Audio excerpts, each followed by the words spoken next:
from New York, this is the Harvey Hour. My name is Nathan Harvey. Good to have you in today on a Friday. As always, I'm joined alongside my dad, Stephen Harvey. How you doing today on this Friday? I'm always happy when it's Friday, Yeah, and it's the Harvey Hour. Yeah, no, we got a great show planned for you today. We got last night's game that we're going to recap, Bucks, Bills. We also got, of course, my Harvey Hot Hand and our Week 8 picks.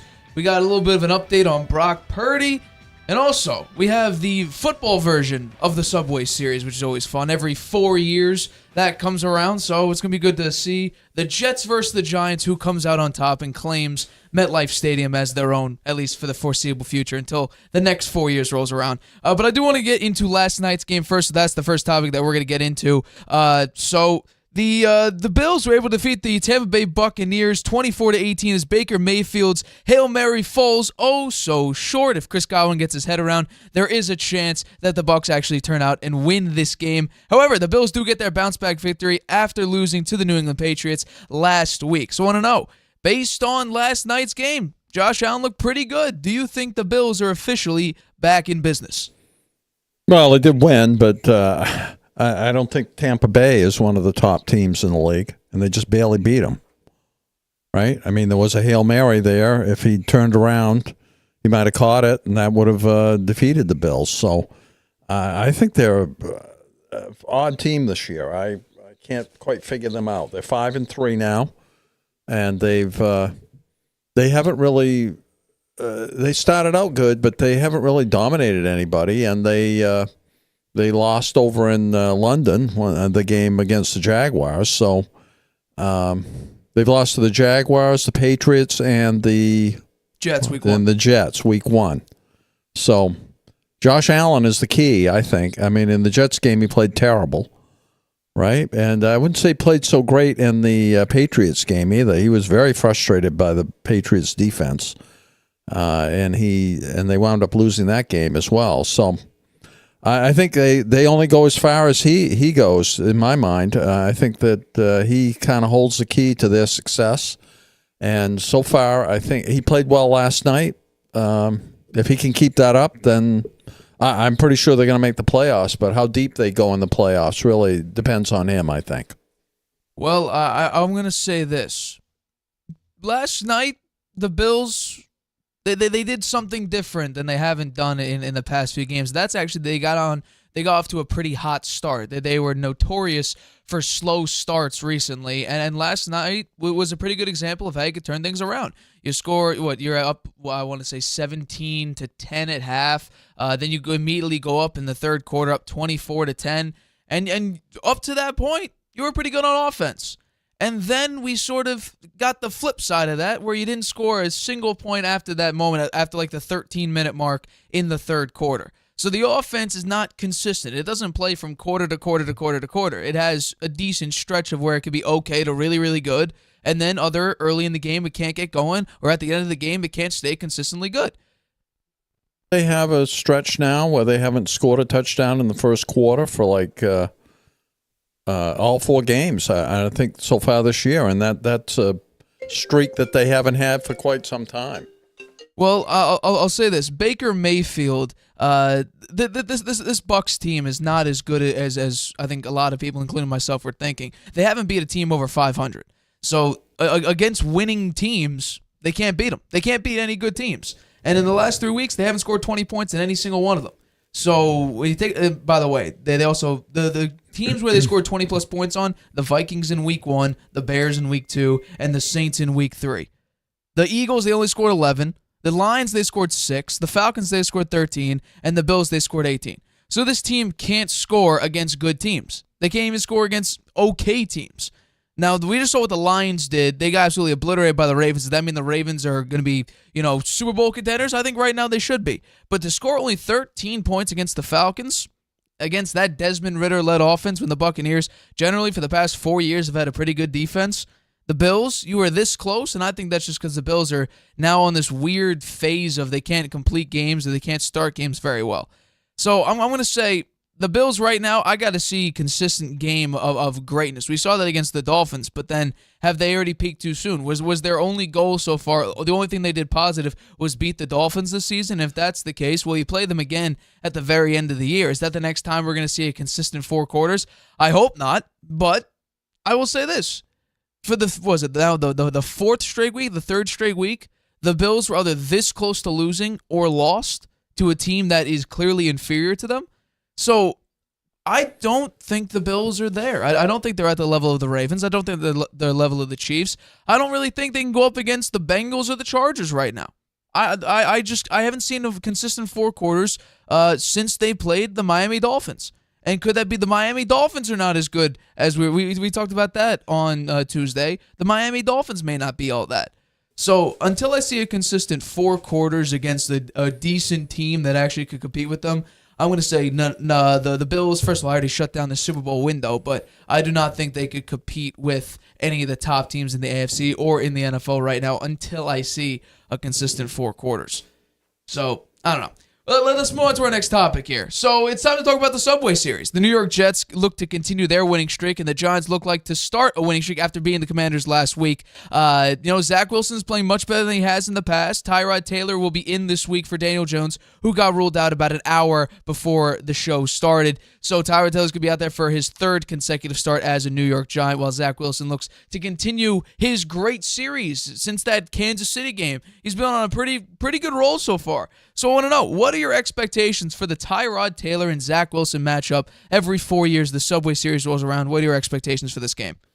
Well, I'm a little surprised that it's Zach Wilson against Tyrod Taylor. We would have expected Aaron Rodgers against Daniel Jones, but that isn't going to happen. Daniel Jones is hurt, and Aaron Rodgers tore his Achilles heel, tendon, so he's out for, I would say, for the season. Now, he does think he might come back, huh? If they make it to the playoffs, he thinks that he could be available. Is that a possibility? I heard something about that. He's trying to do some revolutionary new process. Oh, yeah?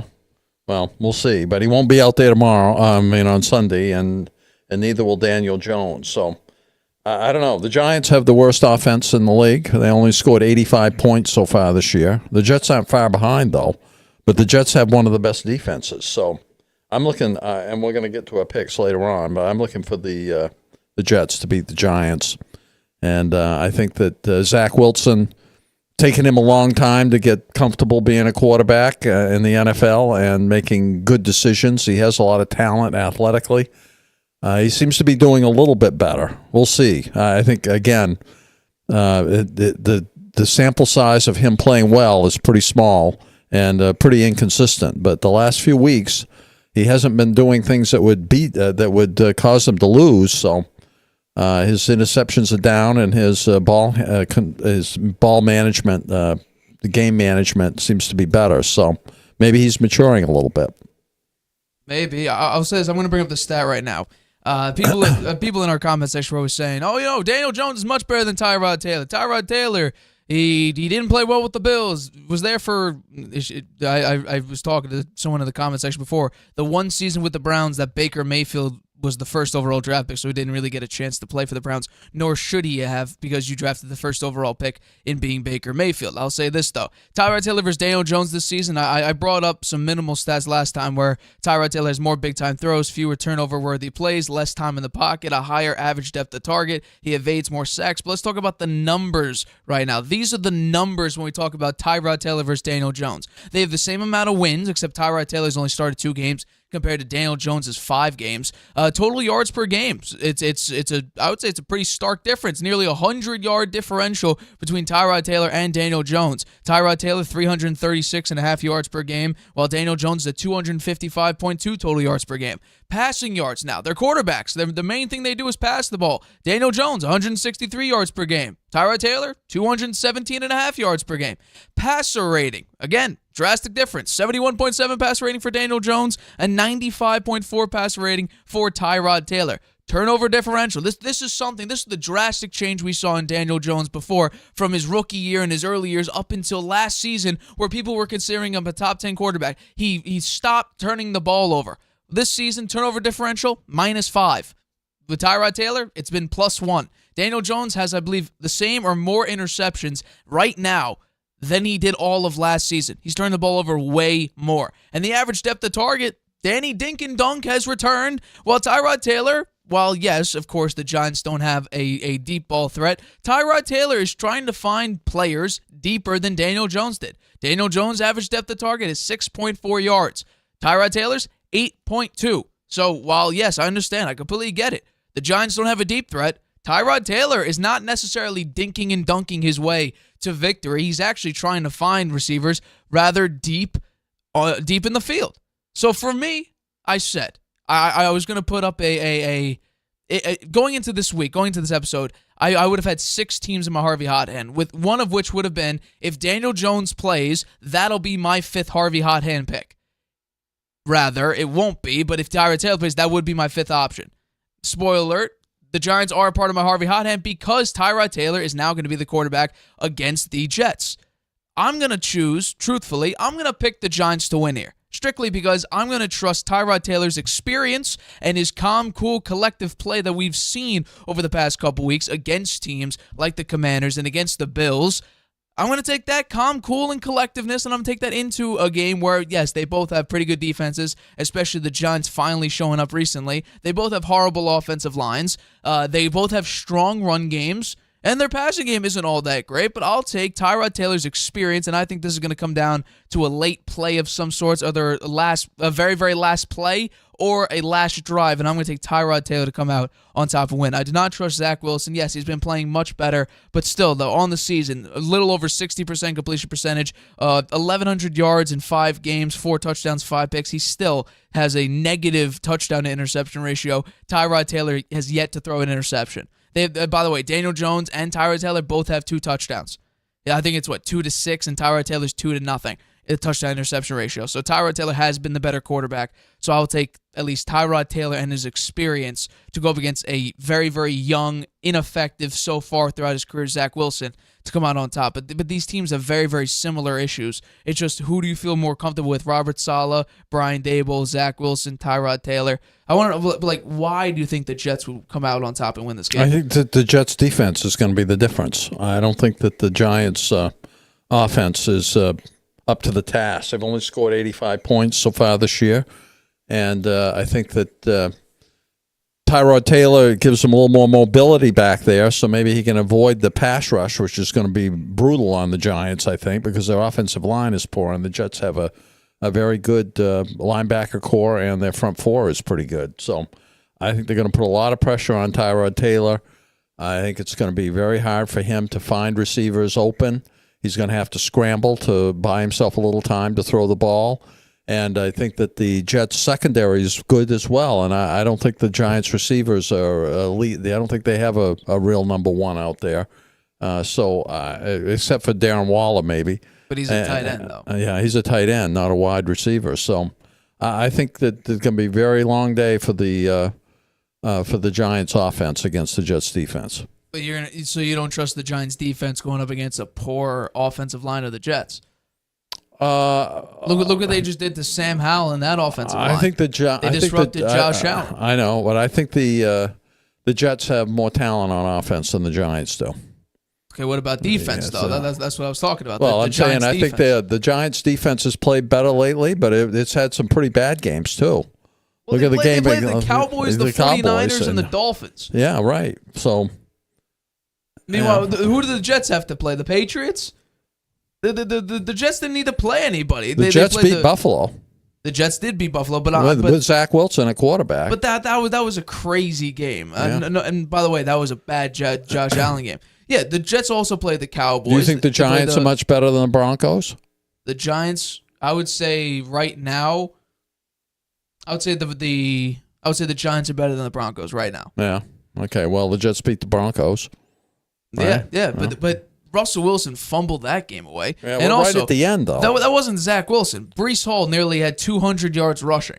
So I'm not going to say, Zach Wilson tore up that Broncos defense. No, I'm going to say Breece Hall tore up that defense. Breece Hall may have a lot of yards against the Giants, too. He might, but I mean, let's be honest here.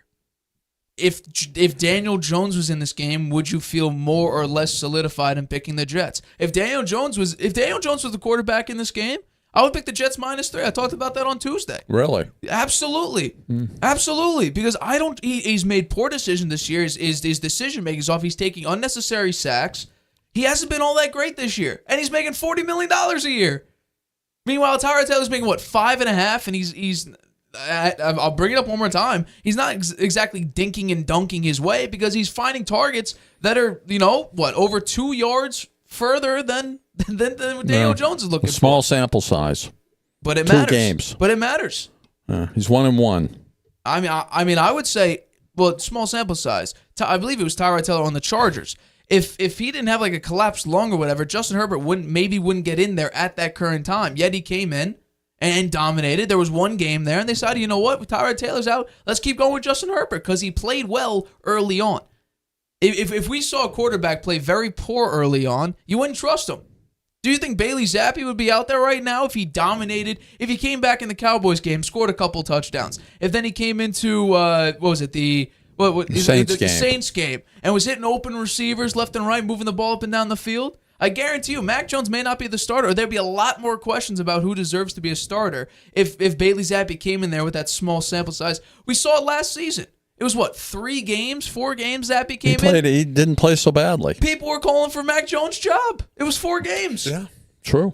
And one of the games against, I think it was the Lions or the Browns, it was running attack and defense that won them that game. I think it was against the Lions. Bailey Zappi didn't need to do much. So I would say, regardless of the small sample size, it's what we have. Yeah, it's what we have. So I will take this Daniel Jones-less offense to have the experience, the calm, cool collectiveness of Tyrod Taylor. I understand. Both have horrible offensive lines. Horrible. Both have actually been holding up recently pretty well. At least we don't see the effects as much on Tyrod Taylor because he can navigate his way out of sacks, and that is the case because he does have a lower pressure to sack percentage than Daniel Jones had. I still don't trust Zach Wilson's decision making. I think we're going to see Deonte Banks snag an interception. I think Xavier McKinney's going to make a couple of big plays. The Giants' front four, I'm not saying I would say it's close to the Jets' front four. It hasn't been playing like it over the course of the season, but recently it's been generating pressure. They have Thibodeau. He's good. They do. They have Williams as well.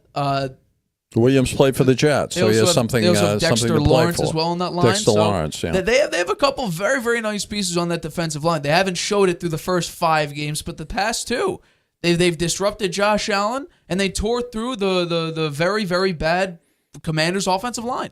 So if they can make Zach Wilson uncomfortable, and I don't expect them to slow down or stop Breece Hall, but if they could slow him down, where the Jets have to rely more on Zach Wilson making the big time play, that's where I'm going to be like, okay, the Giants got this because I'm not going to trust it. We've seen what Tyrod Taylor does against a pretty good defense. He could dink and dunk his way to a victory if he wants to. He should be 2-0. If the refs call what was an obvious defensive holding on Darren Waller in the end zone on that untimed down, he should be 2-0 right now. And the Bills should have, 3 losses in a row, and it would have been pretty ugly. Probably this game against the Bucs would probably be a must-win if they have a shot at the AFC East. But, the refs got in the way, or rather they got out of the way, and, allowed the Bills to win. So I'll take the Giants. I have a particular score that I'm going to give in my Harvey hot hand, but I will take the Giants to win. Is Daniel Jones suited to play? Is he available or not? Is he still on the injured reserve? Well, he's not on IR, but he's not active. I guarantee you, if he was healthy to play, this wouldn't even be a discussion because he would be out there because he's making $40 million a year. Yeah. So, and by the way, this may not only be, this week he's out and next week he'll be back. There is no timetable right now. Brian Daboll has no idea when Daniel Jones is going to get back. So we'll have to wait. He has the same injury he had the year before, right? A neck injury. It may have been. Yeah, I think it's the same injury. The year before. Yeah. So I don't know. It's scary right now. The Giants, I believe, lead in the series 8-6. Yep. So it's going to be interesting to see if the Jets could shrink that gap even to a game. But yeah, this is the NFL version of the Subway Series. Every 4 years, the Giants and Jets play. I'm surprised it's only once every 4 years, right? That's a marketing. That's a game that most people would like to see. So I'm surprised they only play it once every 4 years. Yeah, what are you gonna do? All right, coming up, the 49ers may be without Brock Purdy this weekend in a crucial bounce-back game against the uprising Bengals. Also, we make our Week 8 picks, and finally, for the third week in a row, I'm looking for a comeback week in my Harvey hot hand. I'll discuss that right after the break. Whether you're just discovering your voice or taking your show to the next level, you know what the world needs to hear. All you have to do is say it. With Spotify, set up your podcast. Your food podcast. Your mindfulness podcast. Your never thought you'd get this far podcast. And watch those sparks fly. I put a picture of the comment. Drop the episode anywhere people listen. And find out who they're cooking with. Where they're finding inner balance. And why they love your show. You're already a creator. Now you can create, connect, and get paid for your passion with one single free tool. Spotify for podcasters. Talk where the world listens. Using Wi-Fi without NordVPN could mean sharing your private stuff with more people than you think. Stay safe on public Wi-Fi. Get NordVPN's special offer and encrypt your internet connection. NordVPN. Online security starts with a click. Welcome back to the Harvey Hour. My name is Nathan Harvey, and as always, I'm joined alongside my dad, Stephen Harvey. Let's get into our next topic here. The 49ers and the Bengals are going up against one another this Sunday. The 49ers are hosting the Bengals with Joe Burrow and the Bengals trying to continue their winning streak, try to get back on track to be one of the top teams in the AFC, especially with the Ravens hitting a very, very hot streak, especially with their win over the Detroit Lions this past Sunday. The 49ers, though, they're on a bit of a losing streak, a shocking losing streak, and not only that, they may take another major hit with Brock Purdy in concussion protocol, and right now, currently, as we're live right now, has not cleared concussion protocol, so Sam Darnold is waiting in the wings, expected to start if Brock Purdy does not clear concussion protocol by Sunday. So I want to know, how much trouble do you think the 49ers would be in if it turns out Brock Purdy can't play and Sam Darnold will be required to start? I think it's a little hard to say. I don't have much faith in Sam Darnold. Watching his career so far, it's been a little bit of up and mostly down. He made a lot of bad decisions out there when he was a quarterback for the Jets. It got him canned, and when he went to the Panthers, was he with that? He went to the Panthers. Jets to the Panthers. Jets to the Panthers. He started out okay, got hurt, then he came back. Actually played okay after he came back from getting hurt. And they didn't have enough faith in him to hang on to him, and now he's with the 49ers. Hasn't had any playing time so far. The only reason I'm a little skeptical about it is because the Shanahan offense is not, it's set up so the quarterback has a lot of easy plays. The short passing game. He has a lot of tools around him. Is Deebo Samuel's back yet? He's not back yet. He's out. So that could be an issue. So I hope that Brock Purdy can play. I like him, and I think he's a much better quarterback than Darnold. If Darnold's in there, I think it will be much harder for the 49ers to win the game. I will say this: Deebo Samuel is out. Trent Williams, probably the best tackle for the past 3-4 years. He did not participate in practice this week, so he's still dealing with an injury. He probably will be out this week again. So I'll say this: the entire argument around Kyle Shanahan's system and why I've been arguing that Jimmy G is a good quarterback is because this system is fit for quarterbacks that you don't need to be a Mahomes or an Allen or a Hurts to succeed in this system. So a quarterback like Jimmy Garoppolo fit perfectly. They made a couple NFC championship games. They even made a Super Bowl and was winning in that Super Bowl. They also went up against an Aaron Rodgers and beat him in Lambeau in the freezing cold because this team is built so easy, and it's built phenomenally for quarterbacks that are below average. That's why you could probably argue that a number of quarterbacks would fit into the system and maybe not have the same level of success, being undefeated through the first 11 starts to your career, and you may have made the Super Bowl in your rookie year. if you were just healthy, if you didn't get injured against Philly, but you would still, I think, have large amounts of success if, you're a below average to average quarterback in the system because it is so easy, because you have receivers like Deebo Samuel and Brandon Ayuk and George Kittle and CMC that can get open or that could run very, very effectively. But that being said, I don't love the direction the 49ers are headed in right now, even with Brock Purdy. The past 2 games, Brock Purdy couldn't stay consistent against the Browns, against that Browns defense. He looked nervous. He looked confused. He made a couple mistakes there, but he did put his team in position to kick a field goal to win, and he missed it. However, throughout that game, wasn't all that great. Then you go up against the Vikings, and then you get a head injury late in that game, and since that point, you threw 2 interceptions for 20 yards. It wasn't all that great, but you weren't playing all that great because guess what? You were trailing most of that game anyway. So you couldn't come back and overtake the Minnesota Vikings on Monday Night Football. So you had 2 very, very bad losses. Going into this game now against the Bengals, who I think are on the uprise right now after being absolutely terrible due to Joe Burrow's lack of mobility and lack of excitement on the offense to get something going. Stepping into his throws just didn't really exist early on in the season. I think he is back. I think he is healthy enough to succeed up to this level. So regardless of Sam Darnold versus Brock Purdy, who will actually play this week, for me it doesn't matter because I don't love the trajectory that the 49ers are headed in. But let's talk about it. I brought this up on Tuesday, so we're going to talk about it again.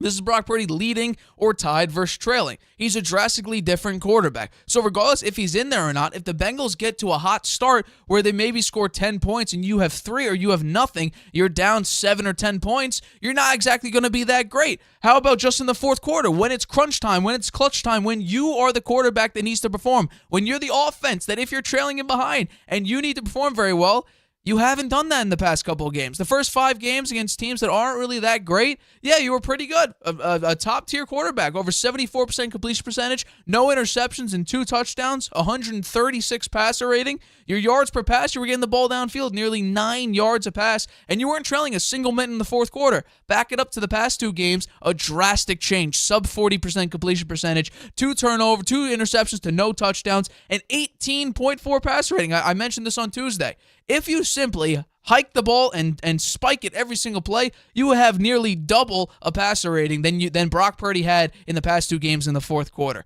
Yards per pass, it's under 5, so you're not even getting half of a first down per passing play. You've been 20 minutes trailing in the fourth quarter. So the drastic change, right, between Brock Purdy in the past 2 games to the first 5 games of the season is crazy when you look at it. So the trajectory says the Bengals have a pretty good shot. And now the point spread, because Brock Purdy moved from probably doubtful due to that being in concussion protocol to now being listed as questionable about 20, 30 minutes before the show started, that point spread has moved from 3.5 to 4.5 in favor of the 49ers. So that makes me even more inclined to say, all right, let's go Bengals. I'll pick you plus 4.5, strictly because if you win by a field goal, or if you lose by a field goal, rather, I'd still cover. So I think people are shoving this into the 49ers bounce back game against the Bengals. I'm taking Joe Burrow. Joe Burrow's the better quarterback. I think right now, Jamar Chase or Brandon Ayuk, that's a question you got to put into your head. Who right now is better? I think I would give the edge slightly to Brandon Ayuk. CMC's back. You would obviously give him the slight over Joe Mixon. But when I'm taking a look at it, it's going to be quarterback versus quarterback. Those are the players that matter on offense the most, right? And if Sam Darnold's out there, regardless if the offense is catered to average to below average quarterbacks, I just think really the trend that not even the offense is going, the defense is going as well. Special teams hasn't been that good with Jake Moody as their kicker.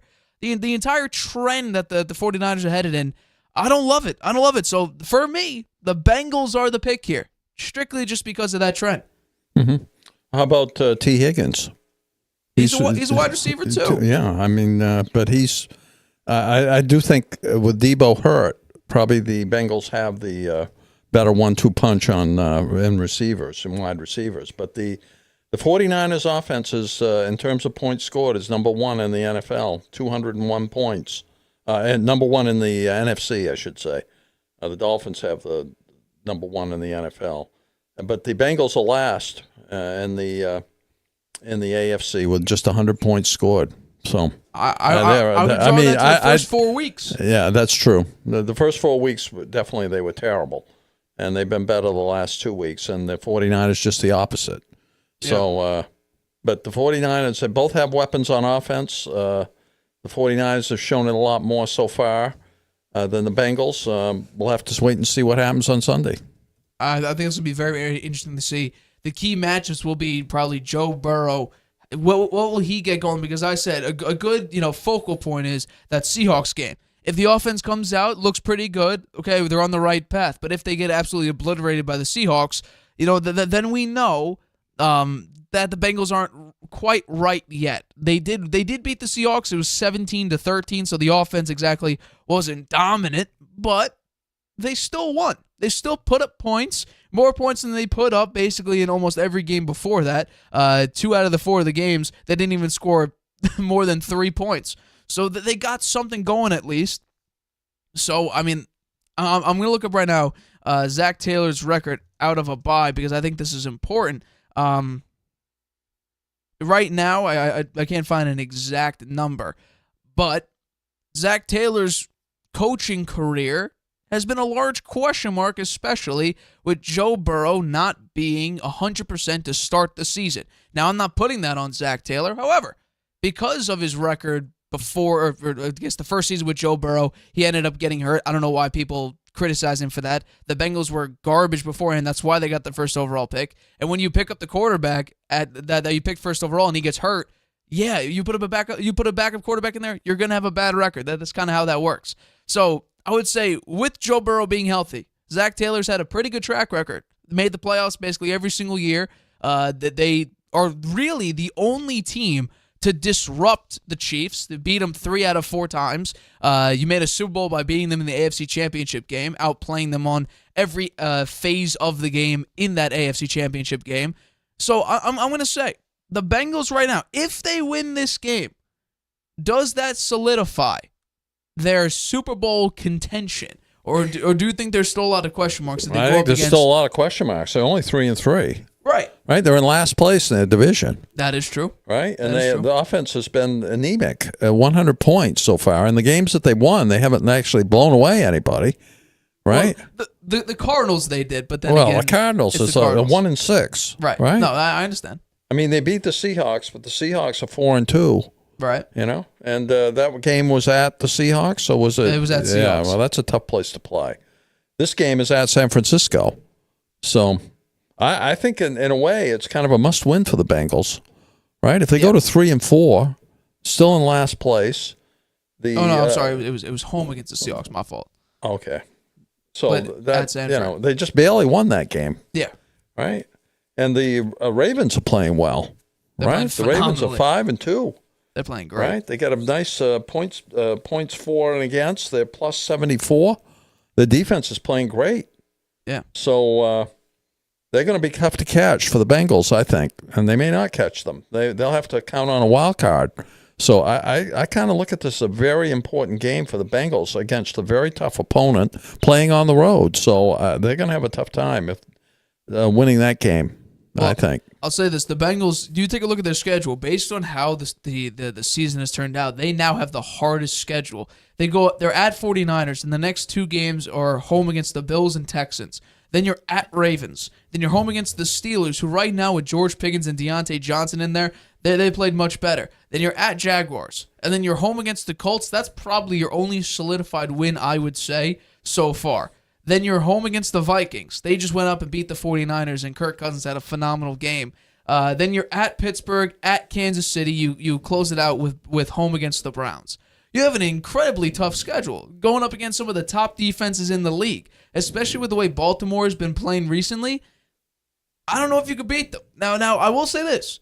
After a horrible week 1 that the Bengals had, they followed it up with only a 3-point loss against these Ravens. Against the Ravens. So there's something to say with, I don't know if it's just the competition they have, the intra-divisional battle, but I will say, I don't love the way the Bengals have been playing, but if they go up against the 49ers and they beat them, not only beat them, but they look better, the score may be close. But if Joe Burrow is getting the ball out quick and getting the ball out effectively, and they win the game regardless of maybe it's a 3-point win, I would say that's a massive win and a massive morale boost, and I would say, I don't know if it puts them in the Miami Kansas City argument, the Baltimore Ravens argument. I think they are, though, right outside of that team, though. Because right now, minus 27 points, 4 points against. it's bad. Yeah, it's not bad. good. But you bring up another good point. They have a very difficult schedule the rest of the way. It's not like it's a cakewalk for them. Right. I mean, this is what you get when you're a really good team. You wind up having a very difficult schedule. They make it tough for you, and this is the year that the Bengals have one. Right. And they started out slow, and now their backs against the wall. I see, particularly given that schedule. Well, it's kind of rough when 2 out of the first 4 games that you play, you don't even score more than 3 points. I think that plays massively into that point differential. So it's not good. It's not great, but they're building something right now. They're on a 2-game winning streak. Meanwhile, the 49ers are on a 2-game losing streak. Even if Brock Purdy is good to go, will he be 100% after suffering a concussion that I think came out on Monday? We're not entirely sure if he's 100%. You don't have Debo, but you have CMC in there. It didn't matter. Trent Williams also is probably going to be out this week. The Vikings tore you up, and Kirk Cousins is notorious for being horrible in primetime. He tore you up. I think he nearly had 400 yards passing. So I mean, yeah, you had CMC, you had George Kittle out there. I think you also had Brandon Ayuk out there. You had all these pieces. Your defense was lackluster, and your offense couldn't get going really. I mean, the 49ers are a team that dropped 30 points consistently. They were like a 9 straight games of 30 points, something like that in the regular season. And now they're scoring 17 points a game in the past 2. I'm picking them to win on Sunday. I got the Bengals plus 4.5. Yeah, I have them winning this week, so it's going to be interesting to see exactly. I think what happens. Last week and the week before. Well, I guess not so much the week before, but last week, the for some reason the San Francisco's defense didn't really step up. Right, Kirk Cousins kind of picked them apart, and without Justin Jefferson. So hats off to the Vikings. They played well. I mean, their record's only 3-4. That was a must-win for them, and they came up big on the road to win that game. So I was surprised that San Francisco's defense didn't play better against the Vikings, because the Vikings haven't got the greatest offensive line, right?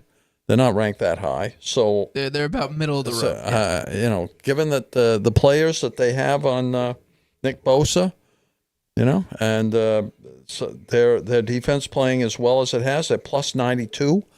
Points for and against. So I was surprised the defense didn't play better. I think it will play much better this week. I will argue that, the offense has been more to blame than the defense has been. Because last week? Both weeks. Because I'll tell you this right now. The week before, they only gave up 19 points. Right. But 22 points is also not their season high that they've given up. That was week 2 against the Los Angeles Rams, where they barely eked out a win. They gave up 23 points in that game. So they've been averaging, 40 points a game given up, but they also haven't given up like 7 points a game. They're hovering around the 13, 14, 15 points a game mark. Their offense, on the other hand, through the first 5 games of the season, this is the points that they scored: 30, 30, 30, 35, 42. The past 2 games, 17, 17. So, yeah, you could the defense is terrible, giving up nearly 400 yards. I didn't say it was terrible. No, I'm just saying, though. If we're talking about the defense being very underwhelming, can we not mention the offense has been garbage compared to the first 5 weeks? You're nearly splitting your points per game in half. That drop-off is insane. Mm-hmm. Don't the Browns have the number 1 defense in the league? As of right now, they do. They did. They played, number 1 defense in the league. So what are the Vikings, though? The Vikings, I was surprised that they didn't play better in that game. They have the 20th ranked defense. That was a surprise to me. I didn't really understand how the 49ers managed to lose that game. How about this? Even against a good defense like the Browns did, are we saying the Cowboys don't have a great defense? Well, the Cowboys have a very good defense. Dropped 42 points against them. 42. So to say that, it's just the Browns' defense. By the way, P.J. Walker was in there. P.J. Walker was the quarterback. Deshaun Watson couldn't even play in that game. And you couldn't separate? You couldn't just take over that game? Well, if you cut your points per game in half, basically, yes, you could blame the defense for particular moments. You could blame one play, I guess. But take a look at the bigger picture here. Your offense is falling off a cliff right now. Yeah, well, they're still 5-2, and sometimes teams have a little lull. And I think they have a great coaching staff, and I think they'll find a way to win this game on Sunday. I'm not. Kyle Shanahan, especially the tree of Kyle Shanahan, unmatched. It's produced some of the best coaches in the NFL right now. His father was a pretty good coach, too. Mike Shanahan, one of the top tier ones. I'm not questioning the coaching. I'm just questioning the way I'm big on trends. Still believing in that Russell Wilson trend. It's not looking great right now because Russell Wilson, he started off having a great year. It's dipped a little bit. However, I'm big into trends because they could sort of show you the future. The 49ers right now, I know they'll bounce back at some point. The past 2 weeks show there's something bigger going on. The defense is not playing the way it should, and the offense, like I just mentioned, has fallen off a pretty big cliff, splitting your points scored in half, basically, against a pretty good defense that the Browns have, and then a bottom third defense that the Vikings have. So, I don't know. It's interesting to say the least, but we'll see. Bengals 49ers this Sunday. It's going to be a absolutely hell of a matchup. Let's get into our second to last topic, which is our Week 8 picks. We did not have a good week this past week. I went 5-13, I believe. You went 6-13 for your win-loss. Let's bring up these. I think you're going first this time. Oh, interesting. Well, you don't want to go first? I'll go first if you want. Yeah, go ahead. Okay. So let's begin. So Thursday wasn't a great start for me. I didn't get the point spread right because that's the Bills have a tendency now to start off poor. This time they ended pretty poor. Baker Mayfield, if Chris Godwin turns around for half a second, Baker Mayfield threw a beautiful Hail Mary pass that if Godwin turned around, it was about an arm's length away from him, actually a half arm's length away from him. If he just simply turned around, he probably could have caught that. The Buccaneers probably should have won that game, but based on the actual outcome, I do get the win here. However, I do not cover the minus. It turned into a 9.5 points bet. I do not get to cover. All right, let's begin the Sunday's games. Eagles at Washington. Now, I understand Washington just played a great game the last time they played Philly. Brought him into overtime. If they go for two, if Riverboat Ron maintained his status, he probably should have gone for two and could have beaten the Philadelphia Eagles. However, he didn't, and the Eagles won in overtime. This time, I think the Eagles get their revenge and take care of business with the win and covering the -7 point spread on the road. The next one, Saints at Colts. The Saints offensively have been garbage. Derek Carr has been a major issue for that Saints offense. However, Dennis Allen with his play calling, he's been a bit conservative. I don't love the fact that if you're on a 4-2, 4-3, that you don't go for it. You either elect to punt or you kick a field goal. I would go for those easy plays. You either throw it to Mike Thomas or you let Alvin Kamara do his thing or you let Chris Olave go in there and make some plays. I think without Anthony Richardson out there, I understand Gardner Minshew, he's definitely had his major ups. However, he's had some pretty big downs. I think the Saints defense disrupts Gardner Minshew, costs him to have a couple turnovers. Derek Carr plays good enough. I'm not saying he's going to dominate.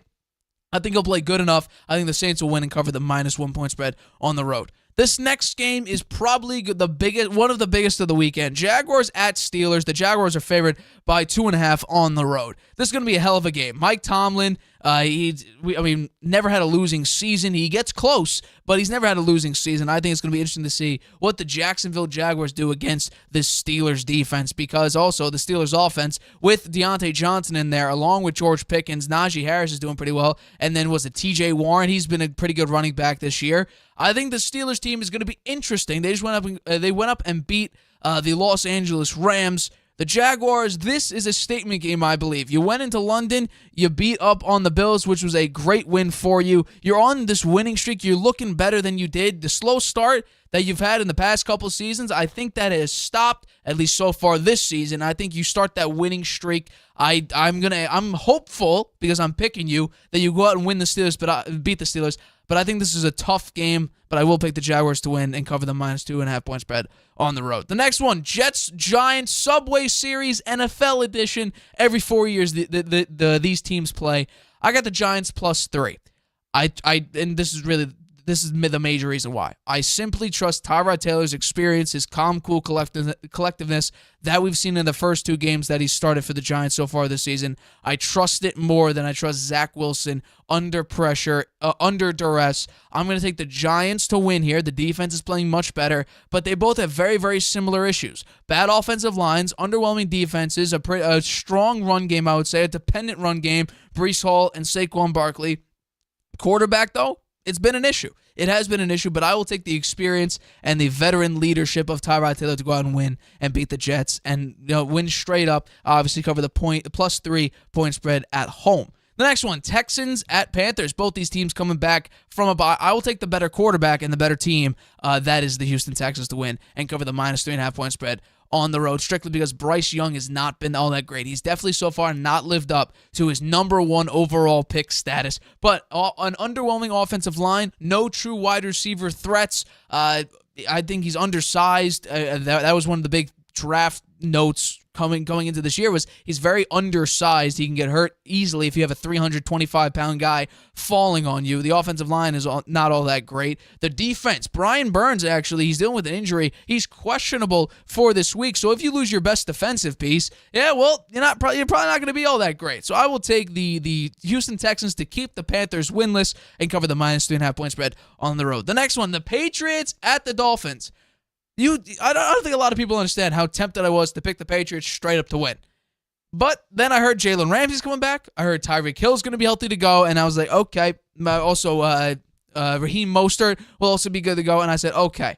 The Patriots won't win this game, but I think they'll cover because they are one of the only teams this season to slow down the Dolphins. The Eagles and the Bills both stopped them, basically. The Patriots slowed them down. I think something similar happens, and especially when you're almost giving me a double-digit point spread for a team that just beat the Buffalo Bills, and Mac Jones looked phenomenal in that game, and I think, honestly, truthfully, I think the Bills have a better pass rush than the Dolphins do, and the Patriots' offensive line miraculously took care of that pass rush. I'll take the Patriots to keep it close, but I do have the Dolphins winning at home, but the Patriots do cover the +9.5 point spread. The next one, Falcons at Titans. This is a tale of 2 teams that play 2 entirely different ball games at home and on the road. Mike Vrabel is one of the best home underdog coaches in NFL history. Against the spread, I have the number right here. Mike Vrabel, since 2018, is the best head coach as an underdog at home. He's 22-21 outright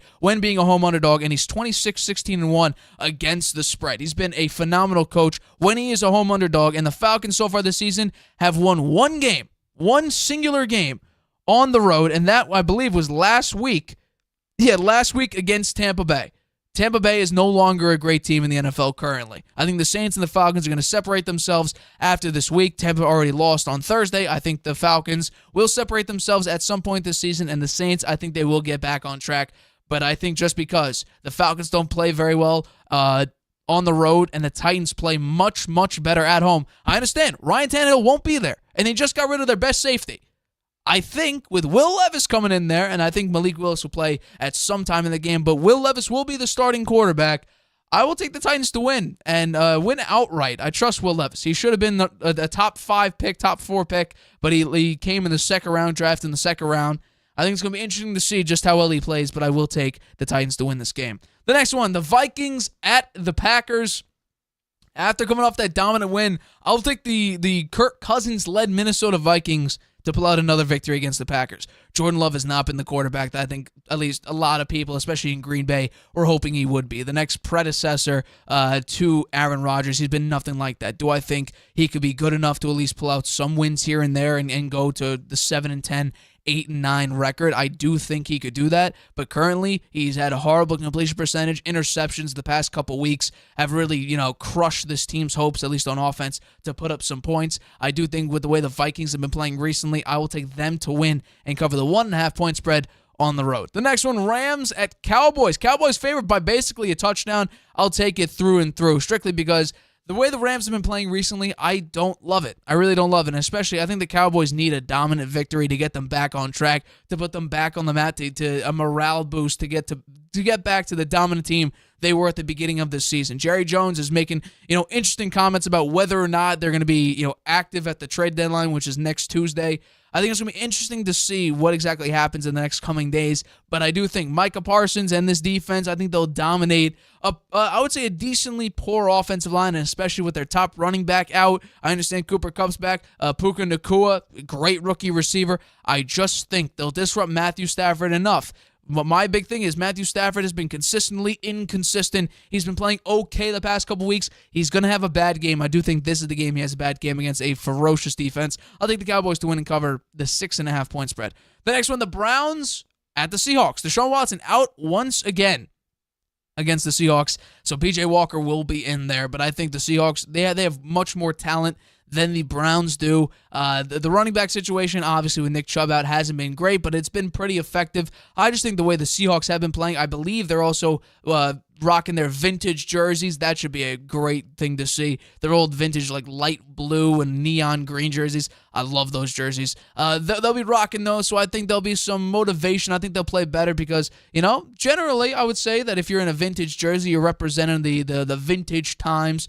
You play better. You rock a little bit more swagger than you normally do on any given Sunday. This is a special week for the Seahawks. You have JSN. You have Tyler Lockett. You have DK Metcalf. Geno Smith has been playing pretty effectively. I would take the Seahawks to win and cover the -3.5 point spread against the Browns at home. The next one, the Chiefs at the Broncos. This time, I believe the last time these teams played, I believe the point spread was 8.5, and the Chiefs barely covered. It may have been 8.5, or it may have been a little bit closer. But I will take the Chiefs to continue their dominant winning streak over the Denver Broncos. I just think the way the Broncos have been playing has been lackluster, as I expected. I expect them to be a little bit better, but I didn't expect them to be dominant in the NFL or even in the AFC, or rather even in their own division in the AFC West. The Chiefs right now, their offense seems to be getting going. It seems to be much better than it did to start the year. The defense has been pretty good so far, as it has been throughout the year. Surprisingly, the story of the Chiefs has been the defense. I think that continues against Russell Wilson and the Denver Broncos. I'll take the Chiefs to win and cover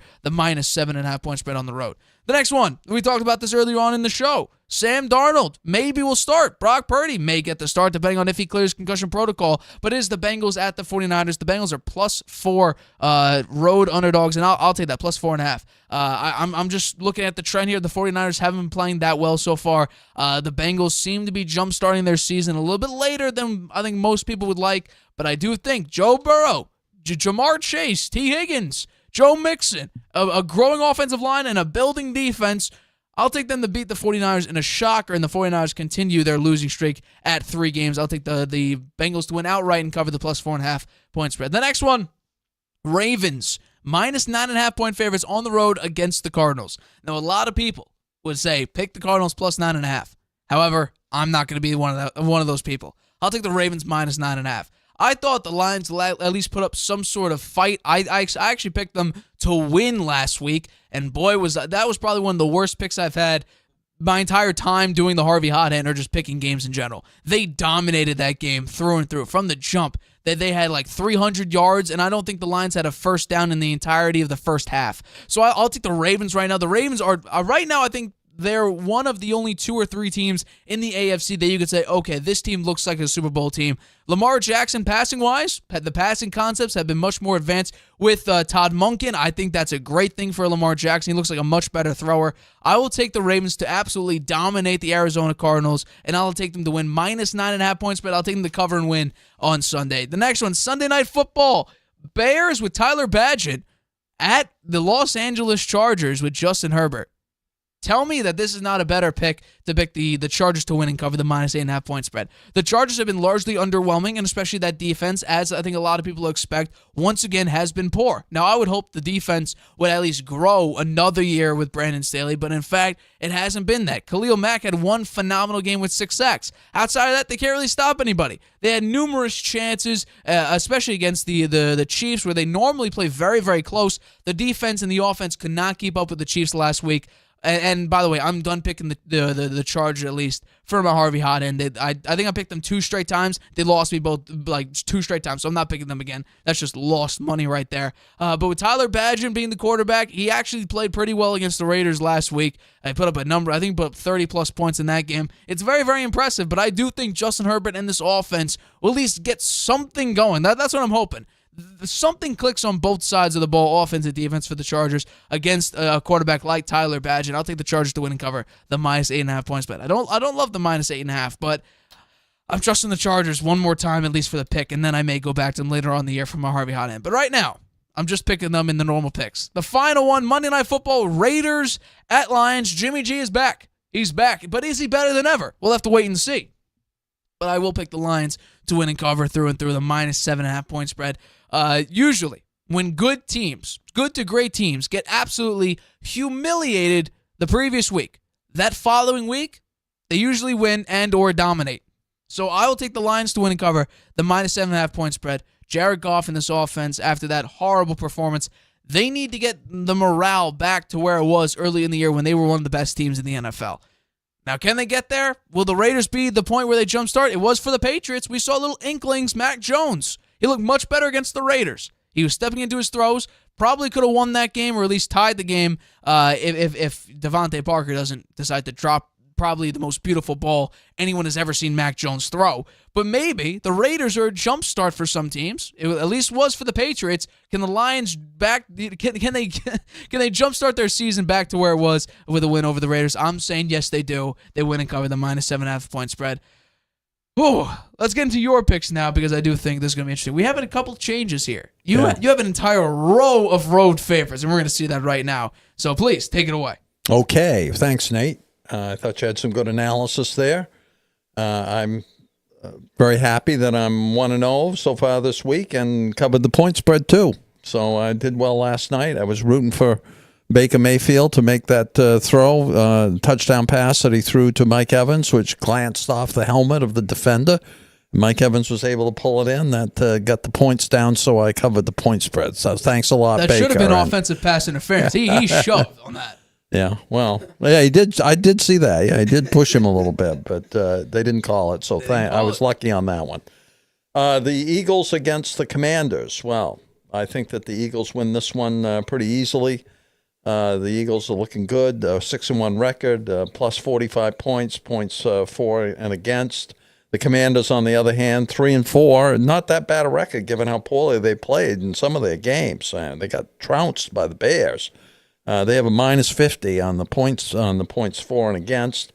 I think that Sam Howell is a decent quarterback. He's had a lot of adversity.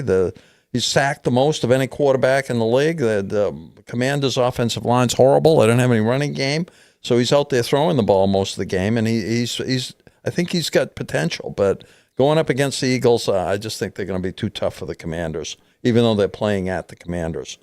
The Saints against the Colts.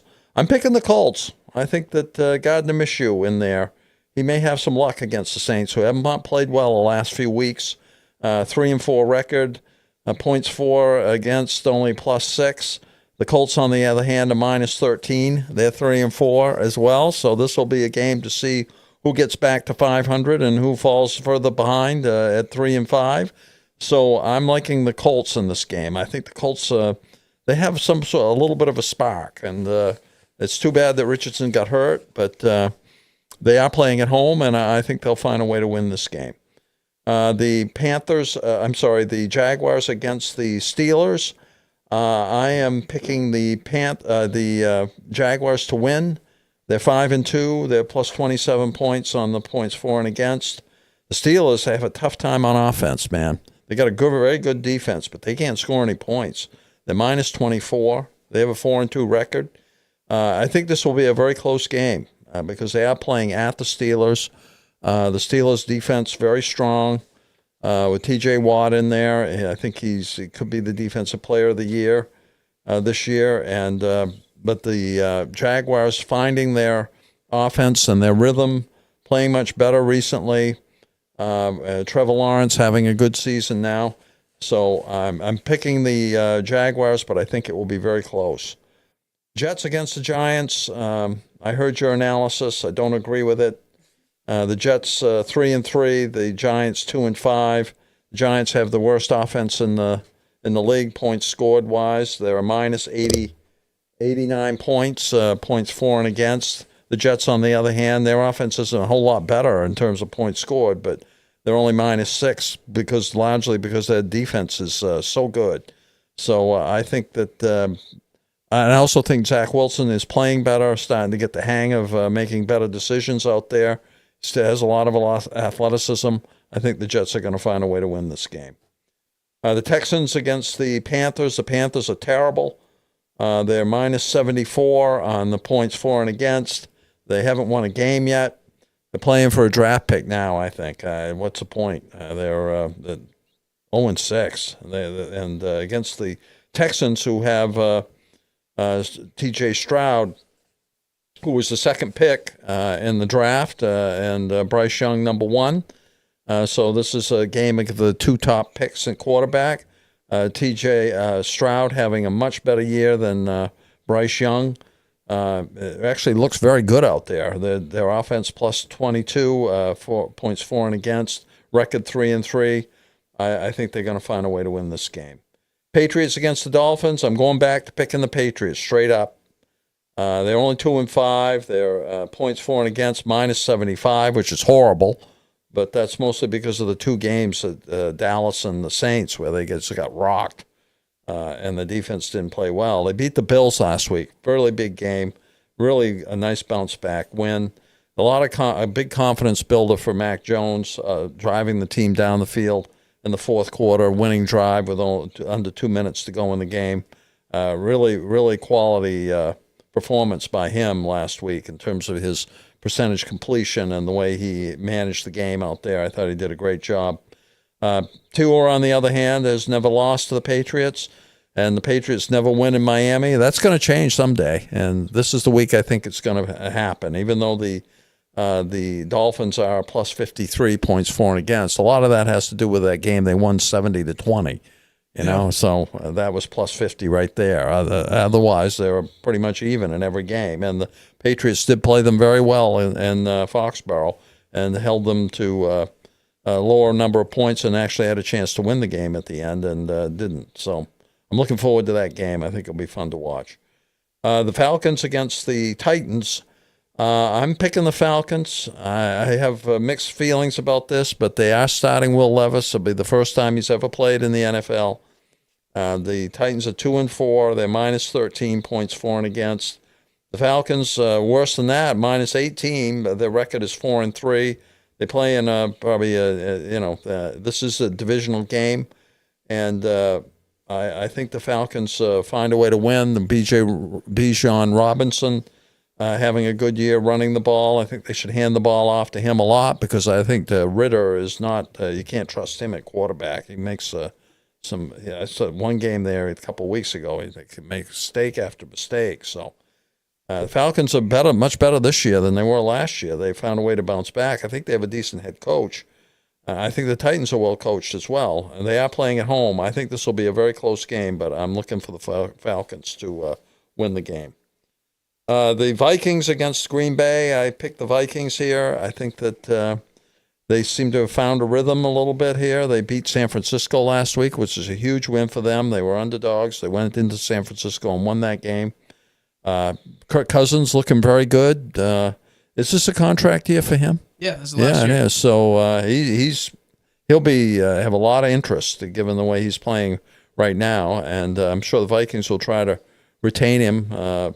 They need to get. Is Justin Jefferson going to be back in there this week? No, he's going to be out a couple more weeks. Yeah, he's got a hamstring injury, right? So I just think even without Justin Jefferson, the Vikings found a way to beat the 49ers, going to Hawkinson and Addison, and those guys played very well, and they can probably repeat that strategy against Green Bay, who's not having a very good year, only 2-4. -2 on the points for and against. The Vikings actually -1 points for and against. But they seem to be playing better now, and I do think they will win at Green Bay. The Rams and the Cowboys. I'm liking the Cowboys in this game.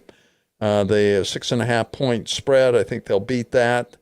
They have the best defense in the NFC, only giving up 100 points, despite the fact they got creamed by San Francisco. They still have only given up 100 points. I don't think they'll give up very many against the Rams, who have a nice receiver core, but that's about it, I think. And actually, Matthew Stafford having a pretty decent year.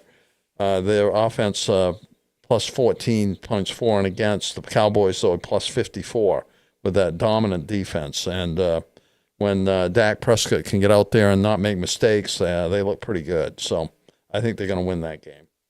The Browns against the Seahawks. I like the Seahawks at home. That's a very tough place to play, the way the stadium's built. It retains the sound in the crowd, very loud. That's a 12th player out there where they make so much noise the other team can't hear anything and know what they're doing. So I like the Seahawks, who have a 4-2 record, are second place in their division, playing quite well. Geno Smith playing well. They're well coached, and their points for and against at plus 26. The Browns also with plus 19, and their record's 4-2, so they both have the same record. But T.J. Walker out there playing for the Browns with Deshaun Watson, who doesn't seem to be able to stay on the field. So I'm picking the Seahawks to win that game. Kansas City against the Broncos. I think that's the Kansas City a prohibitive favorite to win this game. 6-1, plus 73 points for and against the Broncos, who are 2-5, minus 69 points. The Broncos, last year they had a very good defense. This year it's really spotty. They gave up 70 points to the Dolphins, and they just have not played well. They got beat by the Jets. Russell Wilson having a little bit better year, been a little shaky lately. On the other hand, the Chiefs, they seem to be finding their rhythm on offense now. Travis Kelce playing really well. His yards per game when Taylor Swift is at a game is plus 99. It's huge. And without her, it's only 43. So I'm sure she'll be at the game. I was going to ask her. I'm looking for the Chiefs to win that game and cover. The Bengals and the San Francisco, we talked about this one. I'm picking San Francisco. They're plus 92 on the points for and against. The Bengals minus 27. Bengals 3-3. The 49ers 5-2. Although the last few weeks the Bengals have looked better than the 49ers. The 49ers losing 2 in a row. I think this will be a very close game, but I do look for the 49ers to pull it out. I think Brock Purdy will be out there, and the 49ers are playing home. The Ravens against the Cardinals. Again, a prohibitive, the Ravens being a prohibitive favorite here, plus 74 on the points for and against, the 5-2 record against the 1-6 Cardinals, minus 55 on the points for and against. I don't know. When is Kyler Murray going to make a return? Do we know? Well, what's funny about it is he got taken off the injury designation list. However, they're not going to activate him, at least for this game. But he's not going to be limited in practice anymore. So we could see him next week. Yeah. Who knows? I'm surprised they don't try to get him back right in there. Probably they're worried about his knee, I don't think you want to shove him in there. Lamar Jackson looks like a world beater again, throwing the ball now much better than he has in the past and still able to run it. The defense is a crushing defense. The Ravens defense really good. It's the best in the AFC points-wise, only giving up 97 points so far this year. I just think they're going to win. They're a prohibitive favorite here. Moving on to the Sunday night game, the Bears against the Chargers. What happened to Justin Fields? What's his injury?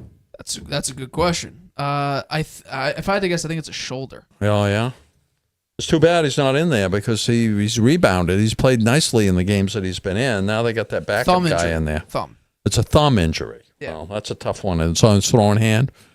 Must be, I would think. It's a dislocated thumb. Oh, wow. Interesting.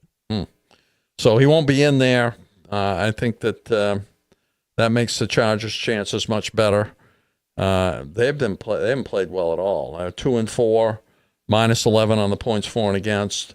The Bears are much worse. They're 2-5, minus 33 points for and against. So I think the Chargers are playing home. So I think they'll find a way to win the game. The Raiders against the Lions. I said the Lions. I don't know. You can't really trust them. I think I picked them last week like you did, and they got creamed, right? But they played the Ravens, who I should have known better than to pick the Lions against the Ravens. And I am picking them this week only because I don't think the Raiders are all that good. They will be better with Jimmy G out there playing. They're 3-4. The Lions are 5-2. I like Jared Goff. He's having a decent season. The Lions defense, offense plus 23, and that's surprising actually because their offense is usually very good. It scores a lot of points. Their defense still not that great. It has improved a lot from what it was, but it was a sieve before. So, plus 23 means that the defenses, the opposing offenses are scoring a lot of points against the Lions. Jimmy G out there right now, they're minus 49 points for and against. I think you have a decent game. It could be a close game, but I am picking the Lions, and that's it for me, Nate. Yeah, it's been a rough week, a couple weeks for me. Rough week. We both had a terrible week last week, so we're looking to bounce back out of that bad week. Still got a winning record, 60-46. Yeah, actually, we each have pretty good records. I think I have a slightly better. Yeah. So I have a slightly better win-loss record. 64-42. And you have a slightly better on the point spread. Yeah. So there you go. But it's time for me now. I've been saying this for the past 3 weeks. Time for me to bounce back on my Harvey hothead. It's not great. I was hoping we get back on a positive trend. Unfortunately, we went from being 4-1 down to 3-1-1 twice to 2-3 to now 1-4 twice. I was hoping after last week's 1-4 that I would go back on my trend to at least go 2-3, if not 3-2. And sadly, that has not been the case. But I'm not giving up. That's the big thing about this. And even on my bad losing streak, I am still above 500. I'm 18-15-2 this season, so it hasn't been all that bad because, like I said, I still have a winning record. I'm still above 500. But for this week, for week 8, it should be fun. I trust these teams. This is not win-loss. It's point spread, which is big. So if some of these underdogs end up winning, I still cover. So let's jump into it with the first Harvey hot hand pick of week 8. Patriots at Dolphins. Patriots at Dolphins. I got a little bit nervous. I was going to pick the Patriots to win outright this week, but instead I feel pretty confident in them to cover the plus 9.5 point spread. Tyreek Hill is not going to be 100%, but he should still be out there. The Patriots are looking to build off their past win against the Buffalo Bills, which I don't know if I'm not going to say they do this week. However, I do think they will play good enough to keep the game close. 9.5 point spread after beating your division rival, the Buffalo Bills, who have dominated you since Brady left. Going up against them, Mac Jones having a beautiful come-from-behind drive. The very, very last drive, he looked poised in the pocket throughout this entire game. He made basically no mistakes. He looked great, and I think if you can continue that, I've been saying this basically for the past 2 seasons. Just give him some time to throw. I understand he's not going to throw it 60 yards downfield like Josh Allen or like Patrick Mahomes, but he can make the right read. You just got to give him an extra half second and not, have a 350-pound guy directly in his face pressuring him. I don't know how many quarterbacks who don't have the skill set of a Jalen Hurts or a Lamar Jackson can actually perform very well underneath that type of pressure. I'll take the Dolphins to win 28-20, but the Patriots do cover the plus 9.5 point spread. Falcons at Titans. Now, this one's going to be interesting. I don't love this pick. However, Mike Vrabel is one of, if not the best coach as a home underdog. He's 26-16-1 against the spread and 22-21 outright as a home underdog. And since 2018, there is no better head coach as a home underdog than Mike Vrabel. I understand. You got rid of your best safety. Now you're going to start Malik. You're going to have Malik Willis and Will Levis both as your quarterback. Will Levis is set to start. But Desmond Ridder is the opposing quarterback. The Falcons so far this season have been horrible on the road. At home, they've been great. The Titans at home have been great. On the road, both these teams have been terrible. The Falcons are on the road. I'll take the Titans to win a close game, but because of the fact that they're home underdogs, I have them covering a plus 2.5 point spread and winning outright. I have the Titans winning 23-21. Texans at Panthers. This one, just pick the better team. That's all you got to do. C.J. Stroud is a better quarterback than Bryce Young. The Texans have more weapons than the Panthers do. Their defense, you could argue whose defense is better, but with Brian Burns questionable and may not play in this game, the Texans have an opportunity to dominate on defense, and they have Will Anderson on that defensive line. So you could say maybe the pass rush for the Texans will be better, at least in this game. Right now, Bryce Young, he's an undersized quarterback who doesn't have all the great skill sets because his surrounding cast isn't all that great. Running game is not as good as I think a lot of people were expecting it to be. They have no true wide receiver one. The Texans, on the other hand, they have Nico Collins. They have Damian Pierce. They have a bunch of talent around C.J. Stroud to let him perform the way that a top rookie quarterback should. At least with the talent surrounding him, that's kind of what you expect. A number 2 quarterback, I thought C.J. Stroud probably should have gone number 1. I will take the Texans to win big here, cover the minus 3.5 point spread, but ultimately end up winning 27-17, win by 10 points. Jets at Giants. Jets at Giants, the Subway Series in the NFL. I'll take the Giants to win, but barely win outright, cover the plus 3 point spread at home. I really think this is going to go up at the very, very last drive, maybe even a last play. Who are you going to trust? If it's Zach Wilson, do you trust him to drive down the field with, let's say, a minute and a half or maybe a minute remaining with 1 timeout left? Are you going to trust him to make the big-time play or a couple big-time plays to allow the Jets to pull out with this win? Right now, currently, I don't. What I've seen from Tyrod Taylor the past 2 weeks is he's been the better quarterback than Daniel Jones has been throughout this entire year. The same amount of touchdowns in literally a third of the games. He has no turnovers right now. He has no interceptions compared to Daniel Jones with 6 interceptions, higher passer rating, higher average depth of target, less pressure to sack percentage. Basically, every single stat that's positive, Tyrod Taylor's better than Daniel Jones right now. I understand it's a small sample size, but based on what we've seen, Tyrod Taylor will be out there on Sunday. I'll take the Giants to win in a very, very close game. I trust Tyrod Taylor's experience and veteran leadership, his calmness and poised in the pocket. I'll take Tyrod Taylor and the Giants team to win 21-20, upset the New York Jets.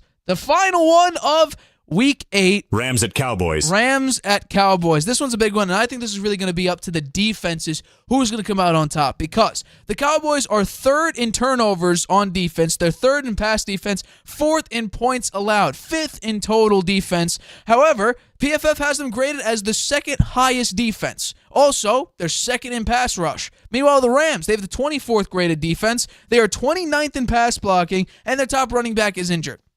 That is literally set up for Matthew Stafford to be basically put a bunch of weight on his shoulders to perform. And right now, we've seen Matthew Stafford go up. We've seen him go down. We've seen him go up. We've seen him go down.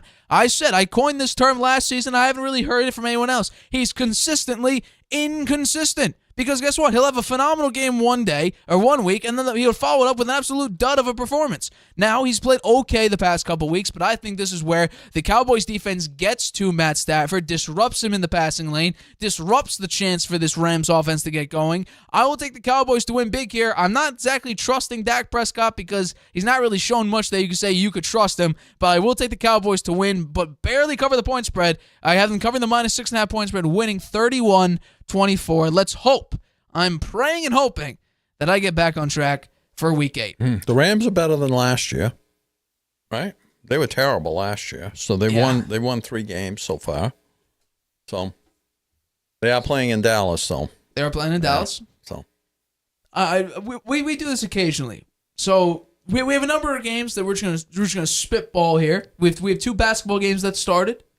Celtics and Heat. Rematch of the Eastern Conference Finals. Who you got in this game? I'm going to go watch that game. I've got the Celtics. Okay, then we also got Knicks-Hawks. Who you got in that game? I got the Knicks. Okay, and finally, World Series starts tonight. Here's the thing. Take one of both our World Series picks, whiffed entirely. Who's playing at home? Who's the home team in the World Series? I believe it is the Texas Rangers. They have the better record, so the Rangers. I'm taking Texas. I'll take the Rangers to win in Game 1, but like I said on my take 2, I'm going with my heart, not my head, and it turned out to be 100% correct. I'm going with my heart again. Yeah. Diamondbacks win the World Series. Oh, yeah? I have them winning. I think Texas is going to win it. They've got Nathan Eovaldi. Yeah, they do. Right? He's been a very good playoff pitcher over the years. Remember the game we watched till 3 a.m. against 18 innings. 18 innings. He pitched 9. He pitched a complete game, I think, in that game, and wound up losing. He came in as a reliever and wound up pitching a complete game almost. Yeah. And still lost the game. That was one of the great performances we've seen in baseball playoff history, I think, for us. Right? We both stayed up till 3 a.m. watching. It wasn't worth it. It wasn't worth it. They lost.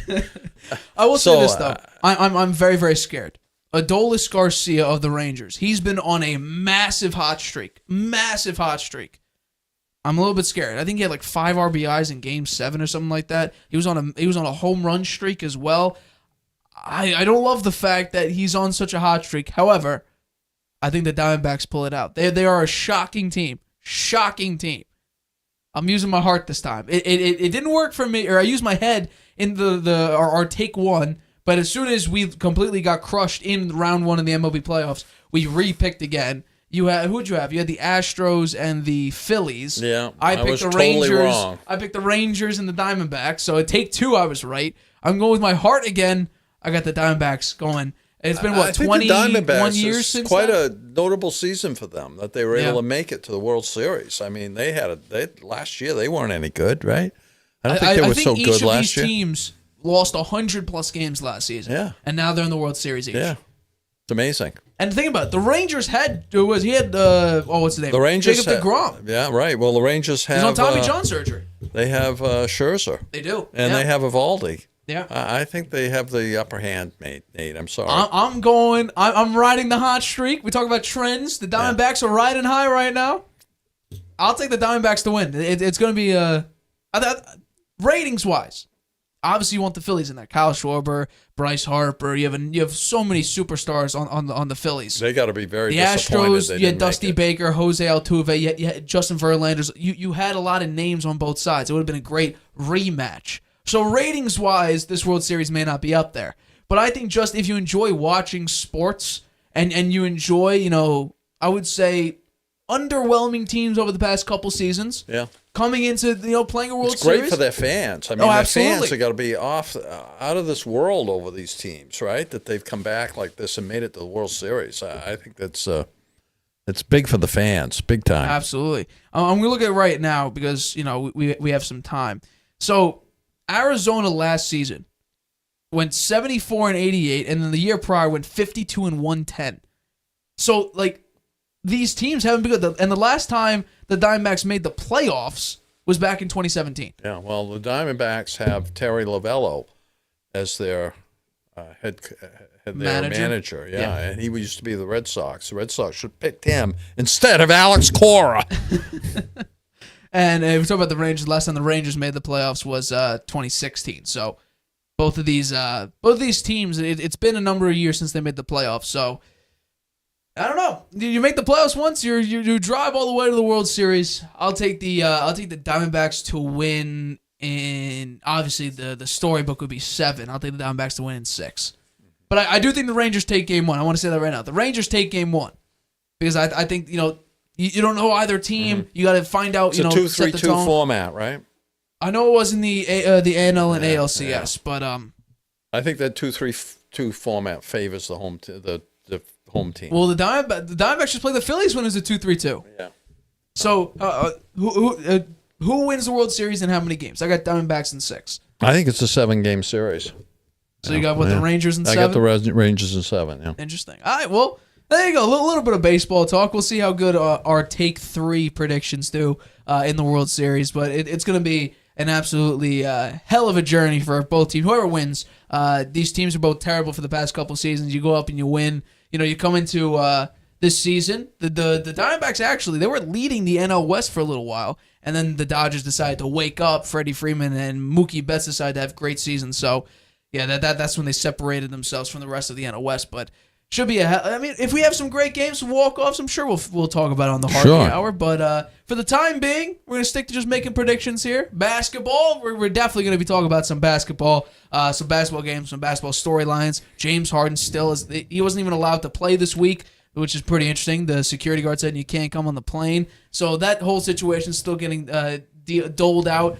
Dame Lillard, 39 points in his Bucks debut. Yeah. 39 points. They're going to be tough this year. Kristaps Porzingis broke a 30 Celtics points. franchise record for a debut, 30 points. Huh. So it's going to be fascinating to see. Some of these teams in the Eastern Conference. I think right now the Eastern Conference is it too crazy to say that I think they're the better conference immediately after one game of the season? The East, the Eastern Conference, the Eastern Conference, yeah.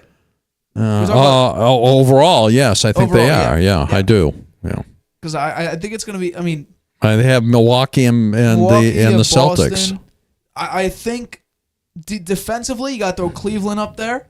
I think the Knicks. Now the Knicks barely lost to the Celtics, but they did have a great comeback against the Celtics in the second half. Yeah. So I think you can put them up there, one of the hottest teams. And then the West, you got Denver. The Lakers won against the Suns. That was a pretty good comeback. The Lakers won last night. Yeah, they won. You got Phoenix. They just lost to the Lakers, but still, you have Kate. What they didn't have Bradley Beal or Devin Booker to play in that game. Oh, really? KD almost won by himself out there. So I think Dallas, Dallas slowed down Victor Wembanyama's debut game, stopped him. That was a hell of a game. Also, just because he's one of my favorite players in the NBA. The Pacers the first game, they put up 145 points. Obi Toppin didn't have a great game, but he's starting at least. He's a starter for a team. He should be. So no, yeah, I mean, game one, we both talked about it. He should have gotten much more playing time. Yeah, I think Tom Thibodeau didn't know exactly how to use Obi Toppin's skill set to the full potential. They got off him, but no, NBA season it's begun. Now here's something that I think we both enjoy, even though I think we both enjoyed the All-Star game this past season. They're going back to Eastern, Western, East versus West, which is a classic. So that should be good. Instead of doing the draft. Yeah, I didn't like that. I like the East versus West. I think it's going to be interesting to see what they do. But these All-Star games, they're for their fan service. So yeah, who knows. But to wrap up this episode of the Harvey Hour, this will be it. My name's Nathan Harvey. That's Stephen Harvey. Tune in, Tuesday, 6:30 p.m. Eastern. We got football. We got basketball. We got a phenomenal week next week. Hopefully I bounce back. World Series. I mean, what a season for sports. Basketball, football, and baseball playoffs. You can't ask for a better month in October than all that. You have literally everything going on right now. But for this episode of the Harvey Hour, we do have to stop it here. My name's Nathan Harvey. That's Stephen Harvey. This is the Harvey Hour. Catch us Tuesday, 6:30 p.m. Eastern, right here on YouTube. Good night, Grandpa. Using Wi-Fi without NordVPN could mean sharing your private stuff with more people than you think. Stay safe on public Wi-Fi. Get NordVPN's special offer and encrypt your internet connection. NordVPN. Online security starts with a click.